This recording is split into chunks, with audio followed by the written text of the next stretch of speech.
أعوذ بالله من الشيطان الرجيم. بسم الله الرحمن الرحيم. الحمد لله رب العالمين، والصلاة والسلام على أشرف المرسلين. اللهم صل على سيدنا محمد وعلى آل سيدنا محمد وبارك عليه. وما توفيقي إلا بالله عليه توكلت وإليه أنيب. وما توفيقي إلا بالله عليه توكلت وإليه أنيب. وما توفيقي إلا بالله عليه توكلت وإليه أنيب. بسم الله الرحمن الرحيم.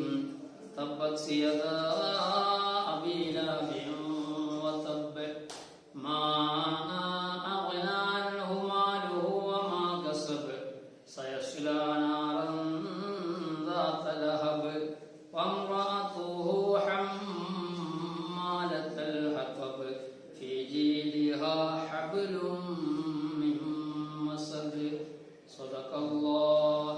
صدق الله مولانا العلي العظيم، وصدق وبلغ رسوله النبي الكريم. وقال سيدنا وحبيبنا ونبينا محمد صلى الله عليه وسلم: من صلى عليه صلاة واحدة صلى الله بها عشرا. صدق رسول الله. فوق النبيين في خلق وفي خلق، ولم يضانوه في علم ولا كرم. مولاي صل وسلم دائما أبدا على حبيبك خير الخلق كلهم. അല്ലാഹു സുബ്ഹാനഹു വ തആല നമ്മൾ സംഘടിപ്പിച്ച സംഗമം അല്ലാഹു സ്വീകരിക്കുമാറാവട്ടെ. ഇതിനു വേണ്ടി സഹകരിച്ച സഹായിച്ച എല്ലാവർക്കും അല്ലാഹു ആഗ്രഹിക്കുന്ന പ്രതിഫലം രണ്ട് ലോകത്തും പ്രദാനം ചെയ്യുമാറാവട്ടെ. ആമീൻ ബിറഹ്മതിക യാ അർഹമർ റഹീമീൻ. നമ്മുടെ മദ്ഹൂർ റസൂലിന്റെ ബനാത്ത് മദ്രസയുടെ സംഘടിപ്പിക്കപ്പെടുന്ന മദ്ഹൂർ റസൂലിന്റെ രണ്ടാമത്തെ ദിവസമാണ്. മഹാനായ സയ്യിദുനാ റസൂലുള്ളാഹി സ്വല്ലല്ലാഹു അലൈഹി വസല്ലമ തങ്ങൾ ജനിച്ച മാസമാണ് പരിശുദ്ധമായ റബീഉൽ അവ്വൽ മാസം. ആ പ്രവാചകർ സ്വല്ലല്ലാഹു അലൈഹി വസല്ലമ തങ്ങളെ സ്നേഹിക്കാതെ കണ്ട് നമുക്ക് ഒരിക്കലും രക്ഷപ്പെടാൻ സാധ്യമല്ല. നമ്മൾ ഇന്നലെ പറഞ്ഞതുപോലെ ലാ യുഅ്മിനു അഹദുക്കും ഹത്താ അകൂന അഹബ്ബ ഇലൈഹി മിൻ വാലിദിഹി വഅലദിഹി വന്നാസി അജ്മഈൻ. നിങ്ങൾ പരിപൂർണ്ണ മുഅ്മിനാവണമെങ്കിൽ നിങ്ങളുടെ മാതാപിതാക്കളെക്കാളും സ്വന്തം മക്കളെക്കാളും മറ്റെല്ലാവരേക്കാളും പ്രവാചകർ നിങ്ങളുടെ ഏറ്റവും ഇഷ്ടപ്പെട്ടവരാവണമെന്ന് സയ്യിദുനാ റസൂലുള്ളാഹി സ്വല്ലല്ലാഹു അലൈഹി വസല്ലം തങ്ങൾ നമ്മോട് പറഞ്ഞെങ്കിൽ ആ പ്രവാചകനെ സ്നേഹിക്കുന്നൊരു ഭാഗമാണ് അവിടുത്തെ മദ്ഹ് പറയുക എന്നുള്ളത്. പരിശുദ്ധ ഖുർആൻ പരിശോധിച്ചാൽ തന്നെ കാണാം. എന്ന് ഓതിയ ആയത്ത് സൂറത്തുൽ അഹ്സാബിലെ ആയത്താണ്. ഇന്നല്ലാഹ വമലായികത്തുഹു യുസല്ലൂന അലൻ നബി യാ അയ്യുഹല്ലദീന ആമനൂ സല്ലു അലൈഹി വസല്ലിമു തസ്ലീമ. എന്താ ഇതിന്റെ അർത്ഥം? നമ്മൾ ഈ ആയത്ത് ഇങ്ങനെ വെള്ളിയാഴ്ച ഖുത്ബയിൽ ഓതാറുണ്ട്. പൊതുവെ ഇങ്ങനെ മദ്ഹൂർ റസൂൽ പറയുമ്പോൾ ഓതാറുണ്ട്. അർത്ഥം നമ്മൾ ചിന്തിക്കാറുണ്ടോ? ഖുർആൻ അർത്ഥം ചിന്തിച്ചുകൊണ്ട് ഓതുമ്പോൾ അത് പ്രത്യേകമായ കൂലിയാണ്. അർത്ഥം അറിയാതെ കണ്ട് ഓതുമ്പോൾ അത് വേറെ വകുപ്പ്. അർത്ഥം അത് മനസ്സിലാക്കിക്കൊണ്ട് ഓതുമ്പോൾ ആ ഭക്തിയോടെ ഓതുമ്പോൾ എന്തുണ്ട്? അതിന് പ്രത്യേകമായ കൂലിയുണ്ട്. എന്താ അതിന്റെ അർത്ഥം? ഇന്നല്ലാഹ, തീർച്ചയായും അല്ലാഹു തആല, മലായികത്തുഹു, അല്ലാഹുവിന്റെ മലക്കുകളും അവരെന്താണ് ചെയ്യുന്നത്? യുസല്ലൂന അലൻ നബിയ്യി, അല്ലാഹുവിന്റെ റസൂലിന്റെ മേൽ സ്വലാത്ത് ചൊല്ലുന്നു. ഈ സ്വലാത്ത് ചൊല്ലുക എന്ന് പറഞ്ഞതിന്റെ അർത്ഥം ബഹുമാനപ്പെട്ട സ്വഹീഹുൽ ബുഖാരിക്ക് വ്യാഖ്യാനം എഴുതിയ ഒരു മഹാൻ അദ്ദേഹം രേഖപ്പെടുത്തുന്നു, യംദഹൂന അലൻ നബി സല്ലല്ലാഹു അലൈഹി വസല്ലം എന്നാണ് രേഖപ്പെടുത്തുന്നത്. അഥവാ റസൂലുള്ളാഹിന്റെ മദ്ഹ് പറയുന്നു എന്നാണ്. എന്റെ പ്രവാചകൻ അങ്ങനത്തെ പ്രവാചകനാണ്, എന്റെ പ്രവാചകൻ, ആ പ്രവാചകനെ സംബന്ധിച്ച് അള്ളാഹു ഇങ്ങനെ മൗലൂദ് ഓതുന്നു, മദ്ഹ് പറയുന്നു എന്നാണ് ഈ പറയപ്പെട്ടതിന്റെ അർത്ഥമെന്ന് ഇമാം ഖസ്തല്ലാനി റഹിമഹുല്ലാഹ് പരിശുദ്ധ സ്വഹീഹുൽ ബുഖാരി അഫ്ദലുൽ കുതുബി ബഅദ കിതാബില്ലാഹി സ്വഹീഹുൽ ബുഖാരി പരിശുദ്ധ ഖുർആൻ ശേഷം അംഗീകരിക്കപ്പെടുന്ന ഏറ്റവും സ്ഥാനത്ത് നിൽക്കുന്ന ഗ്രന്ഥമാണ് സ്വഹീഹുൽ ബുഖാരി. അതിന്റെ വ്യാഖ്യാനം എഴുതിയ ബഹുമാനപ്പെട്ട മഹാൻ അങ്ങനെ അതിന് അർത്ഥം രേഖപ്പെടുത്തപ്പോൾ മൗലിദ് ഓതുന്നതിന് കൂടിയുള്ള തെളിവാണ് ആ പറയപ്പെട്ട ആയത്ത്, ഇന്നല്ലാഹ വ മലായികത്തുഹു യുസല്ലൂന അലൻ നബി. അതുകൊണ്ട് യാ അയ്യുഹല്ലദീന ആമനൂ, ഓ സത്യവിശ്വാസികളെ, സത്യവിശ്വാസികളാണ് പറയുന്നത് അല്ലാഹു തആല, സത്യവിശ്വാസികൾ അല്ലാത്തവരല്ല പറഞ്ഞത്. യാ അയ്യുഹല്ലദീന ആമനൂ, സത്യവിശ്വാസികളെ, സ്വല്ലൂ അലൈഹി, റസൂലുള്ളാഹിന്റെ മേൽ നിങ്ങൾ ധാരാളം സ്വലാത്തുകൾ ചൊല്ലണേ. സ്വലാത്ത് മനുഷ്യന്റെ മനസ്സിനെ ഇങ്ങനെ തളപ്പിക്കുന്ന, ദിക്ർ ചൂടാക്കുന്നവരാണ് മന്മരായിരിക്കണം എന്നൊക്കെ സ്വലാത്ത് ഇങ്ങനെ അധികരിപ്പിക്കും തോറും മൻ കസ്റത്ത് ഹവായിജുഹു, ആ വല്ലവർക്കും ആവശ്യങ്ങൾ അധികം ആവശ്യങ്ങൾ ഉണ്ടെങ്കിൽ എന്റെ മേൽ സ്വലാത്ത് ചൊല്ലിക്കൊണ്ട് അവൻ ആവശ്യങ്ങൾ അല്ലാഹുവിനോട് ചോദിക്കട്ടെ എന്ന് മഹാനായ സയ്യിദുനാ റസൂലുള്ളാഹി. സ്വലാത്തിന്റെ മഹത്വം വളരെ ഇന്നലെ പറഞ്ഞ നിങ്ങൾ ഓർമ്മയിലുണ്ടായിരിക്കും. സ്വലാത്ത് ചൊല്ലാതെ കൊണ്ട് അല്ലാഹുവിനോട് ദുആ ചെയ്താൽ ദുആ ആകാശഭൂമികൾക്കിടയിൽ അത് തങ്ങി നിൽക്കുകയാണെന്ന് സയ്യിദുനാ റസൂലുള്ളാഹി. ആ സ്വലാത്തോട് കൂടെയാണ് ആ ദുആ മേൽപോട്ട് ഉയർത്തപ്പെടുക. എല്ലാം നമ്മൾ പറഞ്ഞ ഓർമ്മയിലുണ്ടായിരിക്കും. വെള്ളിയാഴ്ച ഖുതുബയിൽ സല്ലല്ലാഹു അലാ മുഹമ്മദ് ഉൾപ്പെടുത്താതെ കണ്ട് റസൂലുള്ളാഹിന്റെ സ്വലാത്ത് അല്ലാതെ കണ്ട് ഖുതുബ സഹിഹല്ല. ദുആയിൽ റസൂലുള്ളാഹിന്റെ പേരില്ലെങ്കിൽ ആ ദുആ അല്ലാഹു കബൂലാക്കുകയില്ല. ഇതൊക്കെ റഫഅനാ ലക ദിക്റക, പരിശുദ്ധ ഖുർആൻ. നബിയെ, തങ്ങളുടെ നാമം നമ്മൾ ഉയർത്തിയിരിക്കുകയാണ്. വിശുദ്ധ ഖുർആൻ പറയണം. ഇങ്ങനെ സ്വലാത്ത് കൊണ്ടും ആ പേര് കൊണ്ടും എല്ലാ നിലയിലും അല്ലാഹുവിന്റെ റസൂലിനെ നമ്മൾ സ്നേഹിക്കേണ്ടതുണ്ട്. അതൊരു ഭാഗമാണ്. ഇന്നല്ലാഹ വ മലായികത്തുഹു യുസല്ലൂന അലൻ നബി യാ അയ്യുഹല്ലദീന ആമനൂ സ്വല്ലൂ അലൈഹി, റസൂലുള്ളാഹിന്റെ മേൽ നിങ്ങൾ സ്വലാത്ത് ചൊല്ലുക. വ തസ്ലീമാ, സലാം പറയുകയും നിങ്ങൾ ചെയ്യുക എന്ന് പറഞ്ഞ അസ്സലാമു അലൈക യാ സൈനൽ സലാം പറയാനാണ്. ഇതൊക്കെ പരിശുദ്ധ ഖുർആനിൽ പറഞ്ഞ കാര്യങ്ങളാണ്. അപ്പൊ അതുകൊണ്ട് പറയാനുള്ളത് ഈ പരിശുദ്ധ മൗലിദ്, അതേപോലെ റസൂലുള്ളാഹിന്റെ മദ്ഹൊക്കെ മുമ്പുള്ള കാലങ്ങളിൽ മഹാന്മാർ ഉണ്ടാക്കാനുള്ള കാരണങ്ങൾ, മങ്കൂസ് സംബന്ധിച്ച് പറയുകയാണെങ്കിൽ അത് ഉണ്ടാക്കാനുള്ള കാരണങ്ങൾ തന്നെ ബഹുമാനപ്പെട്ട മഖ്ദൂമങ്ങൾ ഉണ്ടാക്കിയതാണല്ലോ. മങ്കൂസ് മോഡ് ചുരുക്കപ്പെട്ട മോഡ് വേറെ മോഡിൽ ചുരുക്കി ഉണ്ടാക്കിയതാണ് മങ്കൂസ് എന്നാണ് അർത്ഥം തന്നെ. ലോകത്തിങ്ങനെ ഇത് ഇപ്പോഴും പേടിക്കപ്പെടുന്ന ഈ രോഗം, ഇപ്പോഴുള്ള ഈ അസുഖം പോലത്തെ അസുഖം അന്ന് തലമത്തട്ടി കോളറ എന്നൊക്കെ പറയുന്ന പേരാണ് ഉപയോഗിക്കപ്പെട്ടു. അതിന് ജ്യേഷ്ഠാന്മാരാണ് ഇപ്പൊ ഈ അസുഖവും. അന്ന് ദിവസവും ഓരോ വീട്ടിൽ നിന്ന് 50, 40, 10, 20 ആളുകൾ മരിച്ചിരുന്നു എന്നൊക്കെ നമ്മുടെ കാരണന്മാർ പറയുന്നത് നമുക്ക് കേൾക്കാൻ സാധിക്കുന്നുണ്ട്. അപ്പൊ അതിങ്ങനെ ഉണ്ടായപ്പോൾ അന്ന് ആ മഹാന്മാർ അത് ഇവിടെ ഓരോ വീടുകളിലും അത് പാസ്സാക്കി. അങ്ങനെ എന്ത് ചെയ്ത് ഇവിടെ നിന്ന് ആ രോഗം തുടച്ചു മാറ്റപ്പെട്ടു.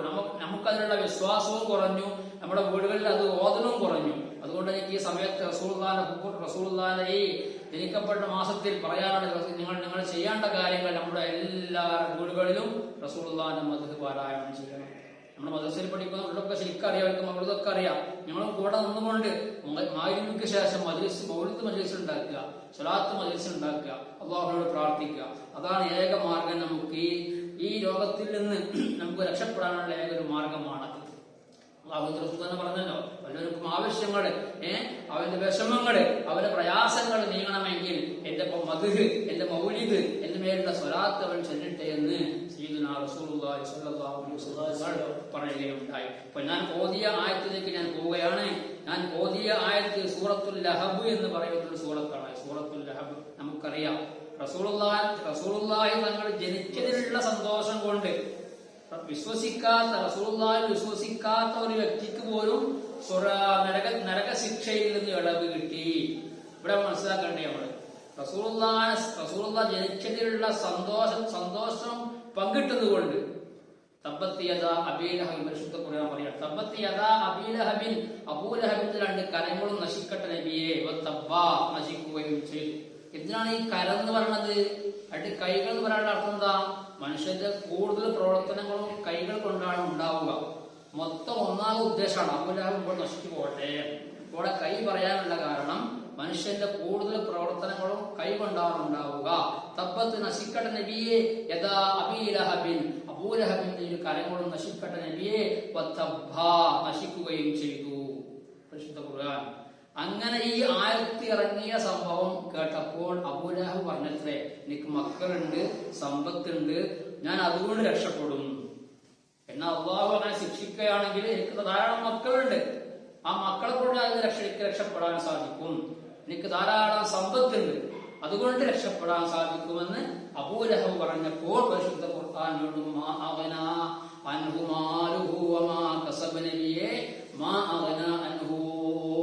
അബൂലഹബിനെ തൊട്ട് തടുക്കുകയില്ല. അബൂലഹബിന് അള്ളാഹുവിന്റെ ശിക്ഷയെ തൊട്ട് തടുക്കാൻ സാധിക്കുകയില്ല. മാലുഹു, അവന്റെ സമ്പത്ത്, അവന് എത്രയോ സമ്പത്ത് ഉണ്ടായിട്ടും കാര്യമില്ല. അള്ളാഹുവിന്റെ അദാബ് വന്നു കഴിഞ്ഞാൽ, അള്ളാഹുവിന്റെ ശിക്ഷ വന്നാൽ അബൂലഹബിന്റെ ധനം അള്ളാഹുവിന്റെ ശിക്ഷയത്തോട് തടുക്കാൻ പറ്റുകയില്ല. വമാ കസബ, അവൻ ഉണ്ടാക്കിയ സമ്പത്തും പറ്റുകയില്ല നബിയേ. എന്നിട്ട് അള്ളാഹു തആല പറയുന്നു, ശേഷം കടക്കും നബിയെ, അബൂലഹബ് കടക്കും നബിയെ. എവിടെയാണ് കടക്കുക? നാറൻ, നരകത്തിൽ കടക്കും നബിയെ. എങ്ങനത്തെ നരകമാണ്? ദാത്തലഹബിൻ, ആളിക്കത്തുന്ന നരകം, ആളിക്കത്തിക്കൊണ്ടിരിക്കുന്ന നരകം. ആ നരകത്തിൽ അബൂലഹബ് കടക്കും നബിയെ. അബൂലഹബ് മാത്രമല്ല കടക്കുക, വംറഅതുഹു. പരിശുദ്ധ ഖുർആനിൽ ഇതുണ്ട്, പേരെടുത്ത് പറഞ്ഞില്ല. പേരെടുത്ത് പറഞ്ഞാൽ ദീപത്താവാൻ സാധ്യതയുണ്ട്. പേര് പറയാതെ കണ്ടു. വംറഅതുഹു, അവന്റെ ഭാര്യയും കടക്കും നബിയെ. എന്താണ് ഈ ഭാര്യന്റെ പേര്? ഉമ്മു ജമീൽ എന്നാ ആ പെണ്ണിന്റെ പേര്.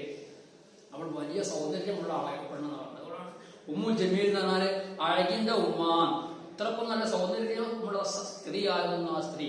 പരിശുദ്ധ ഖുർആൻ പറയുന്നത് വംറഅതുഹു, ആ സ്ത്രീയും അബൂലഹബിന്റെ ഭാര്യയായിരിക്കുന്ന ആ ഉമ്മു ജമീൽ എന്ന് പറയുന്ന ആ പെണ്ണും നരകത്തിൽ കടക്കും നബിയെ.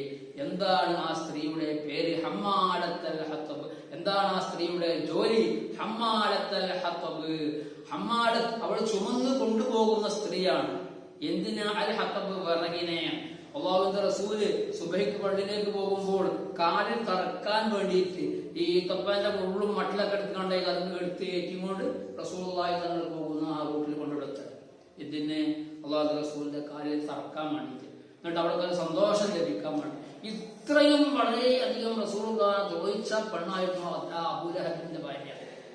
എന്നിട്ട് അള്ളാഹു പറയുന്നു, ഫീ ജീദിഹാ ഹബ്ലും മിൻ മസദ്, ആ പെണ്ണിന്റെ ഇതുണ്ട്, ഒരു മാലയുണ്ട്, ഒരു മാല അവൾ ദർശിക്കുന്നു എന്ന് പരിശുദ്ധ ഖുർആൻ പറയുക. ഈത്തപ്പഴം നാലുകൊണ്ട് ഉണ്ടാക്കപ്പെട്ട ഒരു മാല. അപ്പൊ ഞാൻ ഈ സൂറത്ത് ഞാൻ എന്തിനാണ് പറഞ്ഞതറിയാം? ഈ സംഭവം പറഞ്ഞത് ഇങ്ങനെ പരിശുദ്ധ ഖുർആൻ ആക്ഷേപിച്ച വ്യക്തിയാണ് അബൂലഹബ്. ശ്രദ്ധിക്കാൻ നമ്മൾ. ഇങ്ങനെ പരിശുദ്ധ ഖുർആൻ ആക്ഷേപിച്ച അബൂലഹബ് എന്ത് ചെയ്തു? തന്റെ മഹാനായ സയ്യിദുനാ റസൂലുള്ളാഹി സ്വല്ലല്ലാഹു അലൈഹി വസല്ലം തങ്ങൾ ജനിച്ചു എന്ന വാർത്ത അറിഞ്ഞപ്പോൾ, അള്ളാഹുവിന്റെ റസൂൽ, ഇതൊക്കെ നമുക്ക് അറിയുന്ന കഥയാണ്, ചരിത്രത്തൊക്കെ മനസ്സിലാക്കി വെച്ചവരാണ്, എന്തെങ്കിലും നമുക്ക് കൂടെ പുതുക്കി പറയാൻ മാത്രമേ ഉള്ളൂ.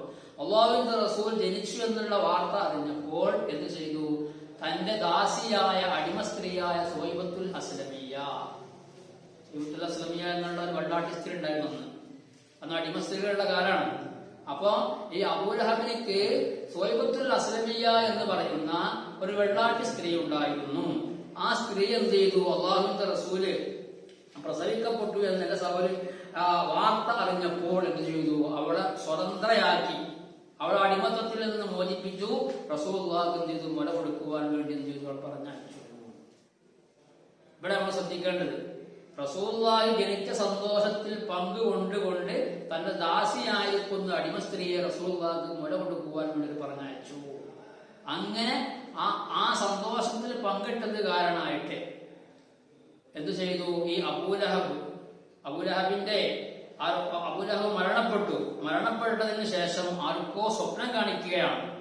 എന്താണ് നിങ്ങളുടെ അവസ്ഥ എന്ന് ചോദിച്ചപ്പോൾ, സുഖമാണെങ്കിലും എന്റെ അവസ്ഥ കുറച്ച് ഡേഞ്ചർ ആണെങ്കിലും എല്ലാ തിങ്കളാഴ്ച ദിവസവും നരകശിക്ഷയിൽ നിന്ന് അല്പസമയം കൂടി ഇളവുണ്ട്. എന്താ കാരണം? റസൂലുള്ളാഹി പ്രസവിക്കപ്പെട്ട തിങ്കളാഴ്ചയാണ്. അപ്പൊ ആ തിങ്കളാഴ്ച ദിവസം ഇങ്ങനെ ഈ അടിമ സ്ത്രീയെ മോചിപ്പിച്ച ചെയ്തു, അവളെ സ്വതന്ത്രയാക്കി, അവളെ അടിമത്തത്തിൽ നിന്ന് മോചിപ്പിച്ചു. റസൂലുള്ളാഹിക്ക് എന്ത് ചെയ്തു? മുല കൊടുക്കുവാൻ വേണ്ടി എന്ത് ചെയ്തു? അവൾ പറഞ്ഞയച്ചു. ഇവിടെ നമ്മൾ ശ്രദ്ധിക്കേണ്ടത്, റസൂലുള്ളാഹി ജനിച്ച സന്തോഷത്തിൽ പങ്കുകൊണ്ടുകൊണ്ട് തന്റെ ദാസിയായിരിക്കുന്ന അടിമ സ്ത്രീയെ റസൂലുള്ളാഹിക്ക് മുല കൊടുക്കുവാൻ വേണ്ടി പറഞ്ഞയച്ചു. അങ്ങനെ ആ സന്തോഷത്തിൽ പങ്കിട്ടത് കാരണമായിട്ട് എന്തു ചെയ്തു? ഈ അബൂലഹബ് മരണപ്പെട്ടതിന് ശേഷം ആർക്കോ സ്വപ്നം കാണിക്കുകയാണ്. എന്താണ് നിങ്ങളുടെ അവസ്ഥ എന്ന് ചോദിച്ചപ്പോൾ, സുഖമാണെങ്കിലും എന്റെ അവസ്ഥ കുറച്ച് ഡേഞ്ചർ ആണെങ്കിലും എല്ലാ തിങ്കളാഴ്ച ദിവസവും നരകശിക്ഷയിൽ നിന്ന് അല്പസമയം കൂടി ഇളവുണ്ട്. എന്താ കാരണം? റസൂലുള്ളാഹി പ്രസവിക്കപ്പെട്ട തിങ്കളാഴ്ചയാണ്. അപ്പൊ ആ തിങ്കളാഴ്ച ദിവസം ഇങ്ങനെ ഈ അടിമ സ്ത്രീയെ മോചിപ്പിച്ച ആ ഗുണം ചെയ്തതുകൊണ്ട് അള്ളാഹു ഇളവ് കൊടുത്തു. അപ്പൊ എന്താ പറഞ്ഞുകൊടുന്ന വിഷയം? അവിശ്വാസിയായിരിക്കുന്ന അബൂലഹബിന് പോലും നരകശിക്ഷയിൽ നിന്ന് റസൂലുള്ളാഹിനെ സ്നേഹിച്ചത് കാരണം ഉണ്ടെങ്കിൽ റസൂലുള്ളാഹിനെ കൊണ്ട് വിശ്വസിച്ച് നമുക്ക് ഏതായാലും ഉണ്ടാകുമല്ലോ. അതുകൊണ്ട് എനിക്ക് പറയാനുള്ളത്, പ്രവാചകനെ നാം അതേറ്റം സ്നേഹിക്കുക. റസൂലുള്ളാഹിനെ നാം വളരെയധികം സ്നേഹിക്കുക. റസൂലുള്ളാഹിനെ സ്നേഹിക്കാതെ നമുക്ക് ഒരിക്കലും രക്ഷപ്പെടാൻ സാധ്യമല്ല. നമുക്ക് ഈ ലോകം തന്നെ ഒമാ അർസൽനാക ഇല്ലാ റഹ്മത്തൻ ലിൽ ആലമീൻ എന്ന പരിശുദ്ധ ഖുർആൻ റസൂലുള്ളാഹിനെ പറ്റി പറഞ്ഞിട്ടുണ്ട്. ഒമാ അർസൽനാക റഹ്മത്തുൽ ലിൽ ആലമീനാണ്. ഒരു സമുദായത്തിനല്ല, ഒരു ഗ്രാമത്തിനല്ല, മുഴുവൻ ലോകത്ത് അല്ലാഹു പടച്ച ഉറുമ്പ് മുതൽക്ക് ആന വരെ എന്തെല്ലാം മനുഷ്യരോ ജിന്നുകളോ മൃഗങ്ങളോ പക്ഷോ എന്തുകൊണ്ട് അല്ലാഹു പടച്ച എല്ലാ ചരാചരങ്ങൾക്കും മഹാനായ സയ്യിദുനാ റസൂലുള്ളാഹി ഖുർആൻ പറഞ്ഞു, ഖുൽ ബി ഫദ്ലില്ലാഹി വ ബി റഹ്മതിഹി. അതുകൊണ്ട് ആ റഹ്മത്ത് കൊണ്ട് നിങ്ങൾ സന്തോഷിച്ചോളൂ. റസൂലുള്ളാഹിനെ കൊണ്ട് നമ്മൾ എന്ത് ചെയ്യണം? അവിടെ ജന്നത്തിൽ നമ്മൾ സന്തോഷിക്കണം. റസൂലുള്ളാഹിക്ക് ലഭിച്ചുള്ള സന്തോഷം നമുക്ക് പെടണം. അതൊരു മുഅ്മിനായ മനുഷ്യന്റെ ഹൃദയത്തിൽ നിന്ന് ഉണ്ടാവേണ്ട കാര്യമാണ് റസൂലുള്ളാഹിനോടുള്ള സ്നേഹം. ആ റസൂലുള്ളാഹിനെ സ്നേഹിക്കാതെ കണ്ടുകൊണ്ട് നമുക്ക് ഒരിക്കലും രക്ഷപ്പെടാൻ സാധ്യമല്ല. റസൂലുള്ളാഹിന്റെ മദ്ഹ് നമുക്കറിയാലോ. റസൂലുള്ളാഹിന്റെ മദ്ഹിനെ സംബന്ധിച്ച് പറയുന്നുണ്ട്. എന്ത്? ബഹുമാനപ്പെട്ട ഇമാം ബൂസൂരി റഹിമഹുല്ലാ ഒക്കെ നമ്മൾ കേട്ട ചരിത്രങ്ങളാണ്. ഇമാം ബൂസൂരി റഹിമഹുല്ലാ റസൂലുള്ളാഹിന്റെ മേൽ ഒരു മദ്ഹ് ഉണ്ടാക്കിയത് കാരണം രോഗം ഭേദമായി. ഇമാം ബൂസൂരി റഹിമഹുല്ലാക്ക് ഒരു രോഗം വന്നു. തന്റെ ശിവന്റെ ശക്തി, കേൾവി ശക്തി നഷ്ടപ്പെട്ടു, കണ്ണിന്റെ കാഴ്ച ശക്തി നഷ്ടപ്പെട്ടു. താൻ എണീച്ചു നിൽക്കാൻ പോലും അവശനായ അദ്ദേഹം കിടക്കുക. രക്ഷയില്ല. ലോകത്തില്ല എല്ലാ ഡോക്ടർമാരും അത് വിധി എഴുതുന്ന രക്ഷയില്ല, മരണം മാത്രമേ രക്ഷയുള്ളൂ. ഇമാം ബൂസൂരി റഹിമഹുല്ലാ ഇമാം ബൂസൂരി റഹിമഹുല്ലാ വലിയ പണ്ഡിതനാണ്, വലിയ ഇബാദത്തുള്ള വ്യക്തിയാണ്, വലിയ മഹാനാണ്. അദ്ദേഹത്തിന് ഈ രോഗം വന്ന് എന്ത് ചെയ്യും? ഒരു വാളത്തിന്റെ അസുഖമാണ്. ആ അസുഖം വന്നപ്പോൾ തന്റെ ശരീരത്തിന്റെ മുഴുവൻ ഘടനകൾക്കും സ്തംഭിച്ചു പോയി, എല്ലാം നിഷ്ഫലമായിരിക്കുകയാണ്. എല്ലാ ഡോക്ടർമാരും ഒഴിഞ്ഞു മാറുകയാണ്. ഈ സമയം മഹാനായ ഇമാം ബൂസൂരി റഹിമഹുല്ലാ ഇലാ ഹദ്റത്തി സയ്യിദിനാ നബിയിനാ മുസ്തഫ മുഹമ്മദ് സ്വല്ലല്ലാഹു അലൈഹി വസല്ലം അല്ലാഹുവിന്റെ റസൂലിനെ സംബന്ധിച്ചുകൊണ്ട് ഒരു മദ്ഹ് എഴുതാൻ തീരുമാനിക്കുകയാണ്. ഇമാം ബൂസൂരി റഹിമഹുല്ലാ തങ്ങൾ ഒരു മദ്ഹ് എഴുതാൻ പതിഞ്ഞെടുക്കുന്നു. അല്ലാഹുവിനെ എന്റെ രോഗം മാറ്റിത്തരണം. ലോകത്തുള്ള എല്ലാ ഡോക്ടർമാരും എന്നെ കൈവഴിഞ്ഞിരിക്കുകയാണ്. അതുകൊണ്ട് ഇതാ എന്റെ ഹബീബ് മുഹമ്മദ് മുസ്തഫ സ്വല്ലല്ലാഹു അലൈഹി വസല്ലം തങ്ങളുടെ മേൽ ഞാനൊരു മദ്ഹ് എഴുതാൻ തീരുമാനിച്ചിരിക്കുകയാണ്. ഇതിന്റെ ബർക്കത്ത് കൊണ്ട് എന്റെ രോഗം മാറ്റണം അല്ലാഹ് എന്ന് പറഞ്ഞുകൊണ്ട് ഇമാം ബൂസൂരി റഹിമഹുല്ലാ പ്രവാചകൻ ഒരു മദ്ഹ് എഴുതാൻ വേണ്ടി പോവുകയാണ്. അങ്ങനെ തുടങ്ങി ഖസീദത്തുൽ ബുറൂദാൽ അന്ന് രാത്രി അത് എഴുതുവാൻ ആരംഭിച്ചപ്പോൾ റസൂലുള്ളാഹിനെ മദ്ഹ് എഴുതാൻ വേണ്ടിയാണ് തുടങ്ങുമ്പോൾ ശരിക്കാത്ത കൈ ശക്തി തിരിച്ചു വരികയാണ്.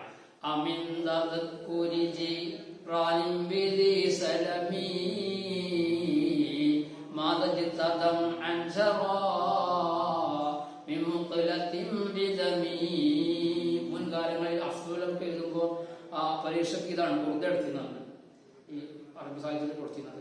ആ ബുർദ പഴയ അറബി സാഹിത്യമാണത്. അതങ്ങ് റസൂലുള്ളാഹിനെ പറ്റി അങ്ങോട്ട് ആ മദ്ഹ് കണ്ട് എഴുതുവാൻ തുടങ്ങിയപ്പോ സുബ്ഹാനല്ലാഹ് തന്റെ ഘടകങ്ങൾക്ക് ശക്തി തിരിച്ചു വരികയാണ്. കണ്ണിന് ശക്തി തിരിച്ചു വരികയാണ്. അല്ലാഹുവിന്റെ റസൂൽ സ്വപ്നത്തിൽ വരികയാണ്. സ്വപ്നത്തിൽ വന്നുകൊണ്ട് പറയുന്നു, അല്ലയോ ഇമാം ബൂസൂരി, നിങ്ങൾ വിഷമിക്കണ്ട, നിങ്ങൾ ബുദ്ധിമുട്ടണ്ട, നിങ്ങൾ ഒരിക്കലും മാനസികമായി തകരണ്ട. ലോകത്തിലുള്ള എല്ലാ ഡോക്ടർമാരും നിങ്ങളെ കൈവഹിച്ചാലും ഞാൻ നിങ്ങളെ കൈവഴിഞ്ഞിട്ടില്ല. അള്ളാഹുവിന്റെ റസൂലത വന്നുകൊണ്ട് ഇമാം ബൂസൂരി റളിയല്ലാഹു അൻഹുവിനെ ഒരു കറുത്ത കരിമ്പടം ധരിപ്പിക്കുന്നു. തല മുതൽ കാൽ വരെ തടവിക്കൊണ്ട് പറയുന്നു, നിങ്ങളെ രോഗം ഭേദമായി. ഇതാണ് ഒന്നാർത്ഥം കരിമ്പടം. അങ്ങനെ ഇമാം ബൂസൂരി റഹിമഹുല്ലാഹ് തങ്ങൾ നേരം പുലർന്നപ്പോൾ തന്റെ കൈക്ക് ശക്തി വന്നു, കണ്ണിന് ശക്തി വന്നു, കാലിന് ശക്തി വന്നു, രോഗം ഭേദമായി. അങ്ങനെ മഹാൻ അതാ ചിന്തിക്കുന്നു, ഇതിനൊക്കെ എന്താണ് ജവാബ് വേണ്ടത്. ആ സമയം അദ്ദേഹം ഒരു ശബ്ദം അങ്ങനെ കേൾക്കുകയാണ്. മലക്കുകളായിരിക്കും. മൗലായ സല്ലി വസല്ലിം ദായിമൻ അബദാ അലാ ഹബീബിക ഖൈറിൽ ഖൽഖി കുല്ലിഹിം. ഈ ജവാബ് ഇങ്ങനെ അന്തരീക്ഷത്തിൽ ഇങ്ങനെ കിടന്നുകൊണ്ട് ഇങ്ങനെ മുഴങ്ങുന്ന ശബ്ദം കേൾക്കുകയാണ്. ആര്? ഇമാം ബൂസൂരി റഹിമഹുല്ലാഹ്. അപ്പോൾ സഹോദരന്മാരെ, സഹോദരിമാരെ, ഞാൻ പറഞ്ഞു കൊണ്ടുവന്ന വിഷയം എന്താണ്? ഇവിടെ നമുക്ക് പഠിക്കാനുള്ളത് ഈ ചരിത്രം എന്തിനു വേണ്ടി പറഞ്ഞു? ഈ ചരിത്രം പറയാനുള്ള കാരണം എന്താണ്? ഈ ചരിത്രത്തിൽ നാം പഠിക്കാനുള്ളത് റസൂലുള്ളാഹിന്റെ മദ്ഹ്, അത് പുണ്യമായ ഒരു അമല് ആയതുകൊണ്ടല്ലേ അദ്ദേഹത്തിന് ഇമാം ബൂസൂരി റഹിമഹുല്ലാഹ് തങ്ങളുടെ അടുക്കിലേക്ക് സ്വപ്നത്തിൽ റസൂലുള്ളാഹി തങ്ങൾ വന്നത്. അത് പുണ്യമായ ഒരു അമലൊക്കെ റസൂലുള്ളാഹി വരികയില്ലല്ലോ. രണ്ടാമത്തെ രോഗം ഭേദമായില്ലേ. അതുകൊണ്ട് എനിക്ക് പറയാനുള്ളത്, സാന്ദർഭികമായിട്ട് പറയാനുള്ളത്, ഈ ശബ്ദം കേൾക്കുന്ന നമ്മുടെ ആളുകൾക്ക് പല മുറാദുകളും ഉണ്ടായിരുന്നു. നമ്മുടെ പല ഹലാലായ മുറാദും ഉണ്ടാകും. നിങ്ങൾ റസൂലുള്ളാഹിന്റെ ഈ മദ്ഹിലേക്ക് ഇവിടെ നടത്തപ്പെട്ടുകൊണ്ടിരിക്കുന്ന നമ്മുടെ പള്ളിയുടെ പാദസത്തോട് നേർച്ച നടത്തപ്പെടുന്ന റബീഉൽ അവ്വൽ 12 നിങ്ങൾ എന്ത് ഉദ്ദേശമാണെങ്കിലും നിങ്ങൾ അത് ചെയ്യുക. ആ ഉദ്ദേശം വെച്ചുകൊണ്ട് ചെയ്യുക. പഠിച്ചവനെ ഞാൻ റസൂലുള്ളാഹിന്റെ ആ നേർച്ചയിലേക്ക് ഞാൻ ഇന്നത് കൊടുത്തുകൊള്ളാം, മാംസം കൊടുത്തുകൊള്ളാം, അയാൾ ഇത്ര ശാഖ അരി കൊടുത്തുകൊള്ളാം, അയാൾ ഇത്ര വേണ്ടത് കൊടുത്തുകൊള്ളാം എന്നൊരു മനസ്സ് വെച്ചുകൊണ്ട് നിങ്ങൾ അതിലേക്ക് കൊടുക്കുക. ഇൻഷാ അല്ലാഹു ആ നേർച്ചയുടെ ബർക്കത്ത് കൊണ്ട് സലാമത്താക്കുക തന്നെ ചെയ്യും. എന്തെല്ലാം രോഗങ്ങളാണ്, രോഗങ്ങളെ കൊണ്ട് ബുദ്ധിമുട്ടുന്നവർ. ഇമാം ബൂസൂരി റളിയല്ലാഹു വന്ന രോഗം, അങ്ങനത്തെ രോഗം, നടക്കാൻ വയ്യ, നിൽക്കാൻ വയ്യ, ചെവിടിന് കേൾവിക്ക് കഷ്ടപ്പെട്ടു, കണ്ണിന് കാഴ്ച നഷ്ടം, അദ്ദേഹം പാടെ തകർന്ന അവസ്ഥയിലായിരുന്നു. അതിൽ നിന്ന് റസൂലുള്ളാഹിന്റെ മദ്ഹാണ് അദ്ദേഹത്തെ രക്ഷപ്പെടുത്തിയതെങ്കിൽ ആ മദ്ഹ് പറയുന്ന ആ മജ്ലിസിലേക്ക് അവരാണ് ഭക്ഷണം ഉണ്ടാക്കി കൊടുക്കുന്ന മജ്ലിസാണ്. റസൂലുള്ളാഹി തങ്ങളെ പ്രസവിക്കപ്പെട്ട ദിവസം നമ്മുടെ നാട്ടിൽ വെച്ചുകൊണ്ട് ഇവിടെ മൗലിദ് മജ്ലിസും അതേപോലെ തന്നെ ഭക്ഷണമൊക്കെ വിതരണം ഉണ്ട്. അപ്പൊ നിങ്ങൾ എന്ത് ഉദ്ദേശമാണെങ്കിലും നിങ്ങൾ എന്ത് ചെയ്യുക? ഉദ്ദേശം നേർച്ചയായി ഇതിലേക്ക് എന്ത് ചെയ്യുക? നേർച്ച ചെയ്യുക. അള്ളാഹു എന്ത് ചെയ്യും? നിങ്ങളെ എന്ത് മുറാദാണെങ്കിലും അള്ളാഹു എന്ത് ചെയ്യും? അത് ഹാസിലാക്കി തരിക തന്നെ ചെയ്യുമെന്ന് നമ്മൾ മനസ്സിലാക്കണം. മനസ്സിലാക്കിക്കൊണ്ട് അതിലേക്ക് നമ്മളെല്ലാവരും കഴിയുന്ന സഹായങ്ങൾ ചെയ്യണമെന്ന് സാന്ദർഭികമായി ഞാൻ പറയുകയാണ്. പ്രവാചകർ സ്വല്ലല്ലാഹു അലൈഹി വസല്ലമ തങ്ങളോടുള്ള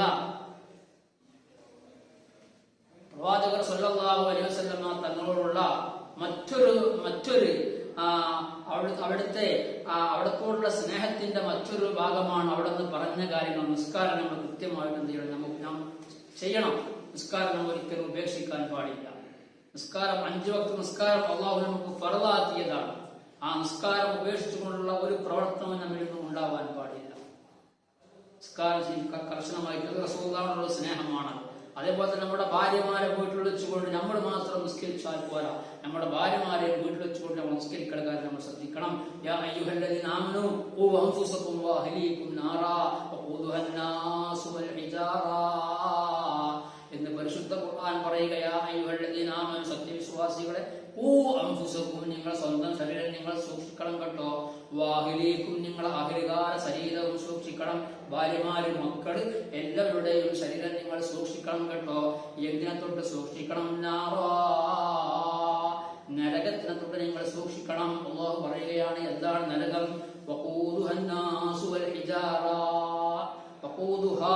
ആ നരകത്തിൽ കത്തിക്കപ്പെടുന്ന വിറക് എന്താണ്? ഇവിടെയുള്ള വിറകല്ല, മറ്റുമല്ല. ആ നരകത്തിൽ കത്തിക്കപ്പെടുന്ന വിറക് ജനങ്ങളാണ്, മനുഷ്യന്മാരാണ്. ഏത് മനുഷ്യന്മാരാണ്? നിസ്കരിക്കാത്ത മനുഷ്യന്മാരാണ്. നിസ്കരിക്കാത്ത മനുഷ്യന്മാരാണ് നരകത്തിൽ കത്തിക്കപ്പെടുന്ന വിറക്. വൽ ഹിജാറത്തു, കല്ലുകളുമാണ്. അതുകൊണ്ട് സഹോദരിമാരോടും ഇത് കേൾക്കുന്ന എല്ലാവരോടും പറയാനുള്ളത്, നിസ്കാരം നമ്മിൽ നിന്ന് ഒരിക്കലും വിട്ടുപോകാൻ പാടില്ല. 5 വക്ത് നമ്മൾ കൃത്യമായി നിസ്കരിക്കണം. അത് റസൂലുള്ളാഹിയുടെ മഹബ്ബത്തിന്റെ ഭാഗമാണ്. അതേപോലെ തന്നെ റസൂലുള്ളാഹി തങ്ങൾ പറഞ്ഞ കാര്യങ്ങളൊക്കെ നമ്മൾ എന്ത് ചെയ്യണം? നമ്മുടെ ജീവിതത്തിൽ നമ്മൾ പ്രാവർത്തികമാക്കണം. പരിശുദ്ധ ഖുർആനും ശരീഫിൽ നിന്ന് നാം അകന്നകന്ന് പോയിക്കൊണ്ടിരിക്കുകയാണ്. ഖുർആൻ ശരീഫ് നമ്മൾ കൃത്യമായിട്ട് നമ്മൾ ഓതണം. ഒരിക്കലും ഖുർആൻ നമ്മൾ തിരസ്കരിക്കാൻ പാടില്ല. പരിശുദ്ധ ഖുർആൻ അത് ഒരു അക്ഷരം ഓതിയാൽ 10 കൂലിയുണ്ട് എന്നാണ് പ്രവാചകർ സ്വല്ലല്ലാഹു അലൈഹി വസല്ലം പറഞ്ഞത്. ആ ഖുർആൻ ഞാൻ വീട്ടിൽ വെച്ചുകൊണ്ട് നമ്മളെ കുട്ടികളെ കൊണ്ട് നമ്മൾ ഓതിപ്പിക്കണം. ആ കുട്ടികളെ നമ്മൾ നിസ്കരിപ്പിക്കണം. ആ കുട്ടികളെ നമ്മൾ പുണ്യമായ കാര്യങ്ങൾ നമ്മൾ ചെയ്യിപ്പിക്കണം. ഇത് റസൂലുള്ളാഹി തങ്ങൾ ഇദാ മാത്തൽ ഇൻസാൻ ഇൻഖതാ അമലുഹു മിൻ സലാസ സദഖത്തുൻ ജാരിയ വഅദുൻ വഅദുൻ സ്വാലിഹ വഅമലു ഇൽമുൻ നാഫിആൻ. അല്ലാഹുവിന്റെ റസൂൽ പറഞ്ഞു, 3 കാര്യമേ ഒരു മനുഷ്യൻ മരിച്ചാൽ എന്തെങ്കിലും ബാക്കി ഉണ്ടാവുകയുള്ളൂ. അതിൽപ്പെട്ടൊന്നാണ് സ്വാലിഹായ മക്കള്. ഈ സ്വാലിഹായ മക്കൾ ആവണമെങ്കിൽ നമ്മൾ റസൂലുള്ളാഹി തങ്ങൾ പറഞ്ഞ ആ റൂട്ടിലൂടെ നമ്മൾ ജീവിപ്പിക്കണം. അവരതിലൂടെ കൊണ്ട് നമ്മൾ വരണം. അത് റസൂലുള്ളാഹിനോടുള്ള സ്നേഹമാണ്. അവർക്ക് മതപരമായ ഇൽമ നമ്മൾ പറഞ്ഞു കൊടുക്കണം. അത് പ്രാവർത്തികമാക്കാൻ നിങ്ങൾ വീട്ടിൽ ശ്രദ്ധിക്കണം. ഈ കാര്യങ്ങളൊക്കെ റസൂലുള്ളാഹിനോടുള്ള മഹബത്തിൽപ്പെട്ടതാണ്. എല്ലാവരും വീട്ടിൽ ചുണ്ടും പരിശുദ്ധമായിരിക്കുന്ന മൗലിദ് പാരായണം ചെയ്യണം. അതേപോലെ ഖുർആൻ ശരീഫ് നമ്മൾ ഓതണമെന്നും മറന്നു പോകരുത്. നമുക്കൊക്കെ അറിയാമല്ലോ ഖുർആൻ ശരീഫ് പ്രധാനമായ സൂറത്തുകൾ, കുറേ പ്രധാനമായ സൂറത്ത് പരിശുദ്ധ ഖുർആനിലുണ്ട്. അതൊക്കെ നമ്മൾ മറക്കാൻ പാടില്ല. അതേപോലെയുള്ള സുന്നത്തായ നമസ്കാരത്തിൽ സുന്നത്തായ നമസ്കാരങ്ങൾ സാധിക്കുന്നതൊക്കെ നമസ്കരിക്കണം. സുബഹിന്റെ മുമ്പുള്ള സമയം തഹജ്ജുദ് നിസ്കാരം എന്ന് പറയും. അല്ലാഹുവിന്റെ റസൂൽ പറയുന്നു, പരലോകത്ത് വിചാരണ കൂടാതെ സ്വർഗത്തിൽ കടക്കുന്ന ഒരു വിഭാഗമുണ്ട്. പരലോകത്ത് സ്വർഗ വിചാരണ നിനക്കുള്ള വയസ്സിനെ എന്തിലായി നശിപ്പിച്ചടോ, പഠിച്ചിട്ടത് കൊണ്ടെന്തമൽ നീ ചെയ്തടോ, പണമെങ്ങനെ നീ അന്ന് സമ്പാദിച്ചതും അത് ഏത് മാർഗമിലാണ് നീ ചിലവ് ചെയ്തതും. ഈ 4 ചോദ്യങ്ങൾക്ക് മറുപടി പറയാതെ കണ്ട് ഒരു കാലെടുത്തു വെച്ചാൽ മറ്റോട്ട് എടുത്തു വെക്കാൻ സാധ്യമല്ല. ഇതാണ് പരലോകം. ഈ പരലോകത്ത് രക്ഷപ്പെടണമെങ്കിൽ, അവിടെ ചോദ്യങ്ങൾ കൂടാതെ രക്ഷപ്പെടണമെങ്കിൽ നമുക്ക് രക്ഷപ്പെടുന്ന ഒരു വിഭാഗമാണ് തഹജ്ജുദ്. സുബഹിന്റെ മുമ്പ് 2 റക്അത്തുള്ള നിസ്കാരം, തഹജ്ജുദ് നിസ്കാരം. ആ തഹജ്ജുദ് നിസ്കാരം കൃത്യമായിട്ട് നമ്മൾ എന്ത് ചെയ്യുക? സുബഹിന്റെ മുമ്പ് നിസ്കരിക്കാൻ വേണ്ടി പരിശ്രമിക്കുക. ഈ കൂടുതലായിക്കൊണ്ട് സംസാരിക്കുന്നത് അല്ലാഹു തൗഫീഖ് നൽകുമാറാവട്ടെ. റബ്ബനാ ആതിനാ ഫിദ്ദുനിയാ ഹസന വഫിൽ ആഖിറതി ഹസനതൻ വഖിനാ അദാബന്നാർ. റബ്ബനാ തഖബ്ബൽ മിന്നാ ഇന്നക അൻതസ് സമീഉൽ അലീം വതുബ് അലൈനാ ഇന്നക അൻതത് തവ്വാബുർ റഹീം. ആമീൻ. റഹ്മതിക യാ അർഹമർ റഹീമീൻ. ഞാൻ ആദ്യം പറഞ്ഞതുപോലെ തന്നെ നേർച്ചയിലേക്കുള്ള നിങ്ങളുടെ സംഭാവനകൾ എന്താണെങ്കിലും എന്ത് ഉദ്ദേശം വെച്ചാണെങ്കിലും അത് ഇവിടെ ഇതിന്റെ അഗാധപ്പെടൽ ഏൽപ്പിക്കണമെന്ന് പറഞ്ഞുകൊണ്ട് അസ്സലാമു അലൈക്കും വറഹ്മത്തുള്ളാഹി തആല വബറകാതുഹു.